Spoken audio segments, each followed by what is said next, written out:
French cinema has remained remarkably consistent when it comes to reinventing the medium. The new wave of the 60s saw French filmmakers experiment with cinematic traditions, finding new ways to tell intriguing stories and explore bold themes.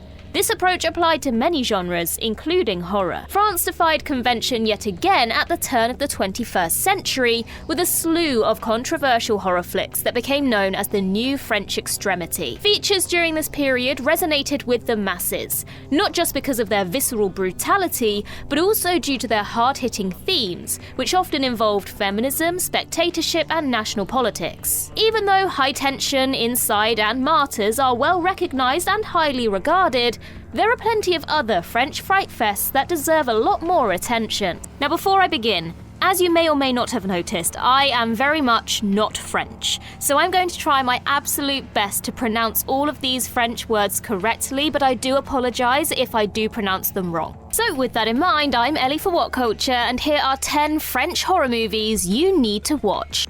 Number 10. Ils, Them. Loosely based on a true story, Ils follows a teacher living in Romania with her husband.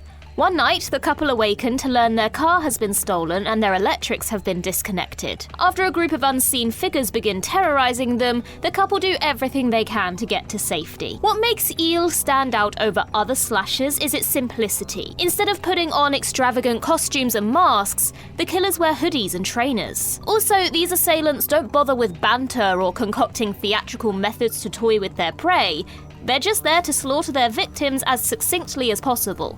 Despite being released while the new French extremity was in full swing, Ils favours atmosphere over gratuitous violence, and the tension never dips once the invaders show up. And since the couple are the only real characters in the story, it feels like the killers' identities won't have much of an impact. Number 9. Livide. Livid. Similar to Don't Breathe, Livide revolves around 3 friends who venture inside the house of a dance teacher hoping to steal a treasure. The trio believe the operation will be straightforward since the teacher is an elderly woman who's currently in a coma. However, the thieves quickly realize the dance teacher's family are far from helpless. Much like the filmmaker's previous work, Inside, Livide contains all sorts of horrific imagery and splatter violence. That said, it plays out more like a gothic horror as it puts emphasis on atmosphere and maintaining a permanent sense of dread, with the slow build tension making the brief but brutal gore more hard-hitting. Although Livide's big reveal could have easily diluted that tension,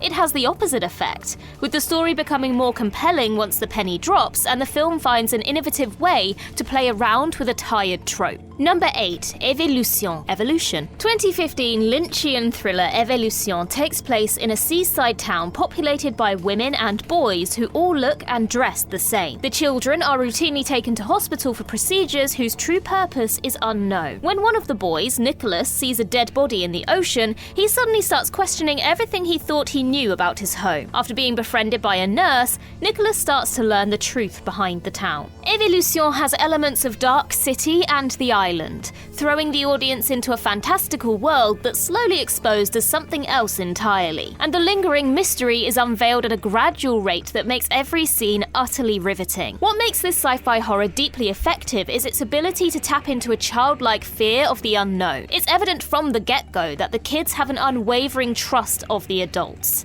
and as a result, it's horrifying to watch them forcibly endure surgical procedures, acknowledging they have no autonomy over their body, but not understanding why. With a plethora of grotesque visuals thrown into the mix, the already creepy flick is elevated into pure nightmare-fuel territory. Number 7. Mais, Nous, Délivrez pas du mal. Don't deliver us from evil. Even though some classic horror movies were controversial back in the day, they can be considered tame for today's standards. However, 1971's Mais, Nous, Délivrez pas du mal, aka Don't Deliver Us from Evil, would likely cause a commotion if released nowadays, considering it centers around teenage Satanists who entice men with sex before murdering them. This horror drama caused such strife upon its release it was banned in its native country, causing the infamous feature to be labelled as the French film banned in France. That the lead actresses who were adults during filming are utterly convincing as young teens makes it even more unsettling to see them slaughter their victims with boundless glee and malice. The supernatural elements here are never clean-cut, but that only makes things creepier, since viewers with no belief in the paranormal are fully aware the events in this story could actually happen. And as unnerving as the subject matter is, Don't Deliver Us from Evil saves its most chilling moment until the very end. Though France has garnered a reputation for risky horror in recent years, this gem proves the nation has had a knack for the genre for over half a century. Number 6. Morte, Vivante. The Living Dead Girl. In this horror drama, toxic waste seeps into a cemetery, reanimating a young heiress called Catherine. Driven by intense memories of her childhood friend Helene, Catherine does all she can to track her down. Unfortunately, the Living Dead Girl's plan falls apart when she develops an insatiable taste for human meat. Morte Vivante goes against the zombie vampire trope by giving the titular flesh eater a conscience. Rather than embracing her primal cravings, Catherine acknowledges the evil she commits and begs Helene to kill her. Unable to take the life of her friend, Helene seeks out victims to quench Catherine's urges, creating a fascinating conflict. Even though the gore was tamer in the 80s, the violence in this undead thriller is anything but. While watching scenes depicting disembowelment, shredded jaws, and ripped throats, viewers will be wondering how the film got away with such grisliness. The short answer is, it didn't. Morte Vivante was banned in many countries and went unreleased in the UK for 12 years, with the uncut version delayed for another 13 years. While the chemistry between the two leads and their unique dynamic is thoroughly entertaining, Morte Vivante isn't for the faint of heart. Number 5. La Nuit a dévoré le monde.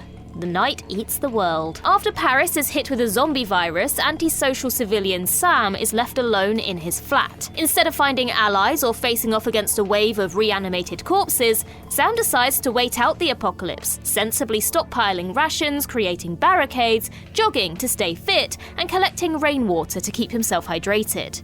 Unfortunately, weeks in isolation causes Sam's mind to deteriorate, compelling him to have imaginary conversations and intense hallucinations. The premise is outlandish, but this depressing drama offers a realistic depiction of how a person would function, or at least try to, after the world goes to hell. The zombie invasion brings an unmistakable physical danger, but the story highlights the mental toll it has on the protagonist. Even though there isn't much action, it's one of the freshest takes on the zombie genre in years. Number 4. Frontière. Frontiers. Xavier Jean's independent horror opens with 5 activists fleeing Paris after a citywide riot breaks out.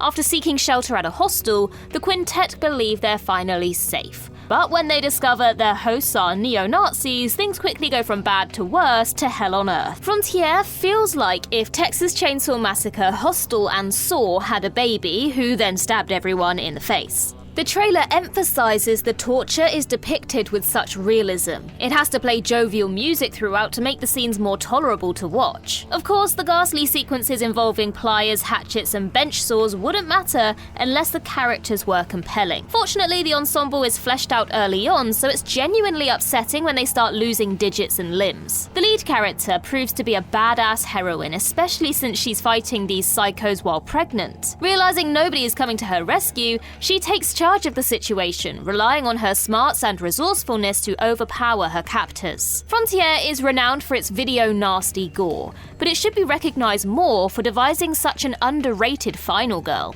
Number 3. Trouble Every Day. This erotic horror opens with Dr. Shane Brown traveling to Paris to celebrate his honeymoon. Or so it seems. Rather than spending time with his wife, Shane is more focused on visiting an exiled neuroscientist called Leo. For reasons that remain unexplained at first, Leo's wife is kept imprisoned in the scientist's house. Though Shane has difficulty tracking Leo down, he refuses to give up, believing he's the only person that can help him make sense of his life. It's best to go into Trouble Every Day blind, since it's impossible to tell where the enigmatic story is going on first viewing. Every clue that Shane stumbles upon magnifies the mystery exponentially, and the already bizarre plot becomes even more intriguing when Leo's wife is revealed to be Shane's ex. And when it's unveiled that she is having sex with strangers before killing them, the audience can't begin to fathom what kind of film they're watching. Number 2. Dans ma peau. in my skin. Don Mappo encapsulates how the most innocuous thing can lead to self-destruction. While at work, Esther stumbles over construction equipment, causing her to cut her leg. Esther becomes entranced by her wound, compelling her to peel the skin off. This incident has such a profound effect on Esther's mind, she discards her social and professional life, instead choosing to experiment with self-mutilation. Even though the self-harm could have been depicted tastelessly, this queasy body horror is careful with how it explores the subject matter, never over-explaining the origins behind Esther's actions and instead emphasizing that mental illness is often unknowable. What Esther does makes sense in her mind, and that's all that matters to her. Despite the fact that the film is more artistic than was advertised, it's also extremely gross. Seriously, nobody should be judged for switching it off before the credits roll. Number 1. Revenge.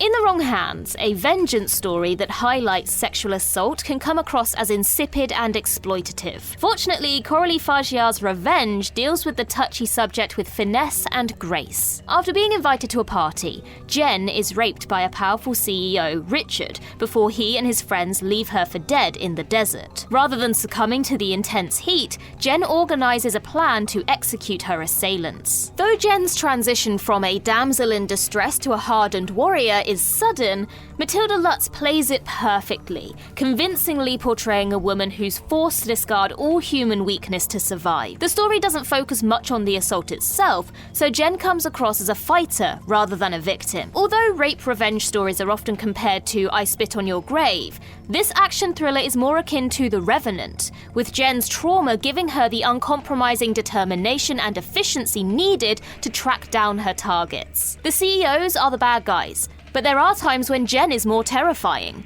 due to her insatiable rage and the creative methods she takes to dispose of her enemies.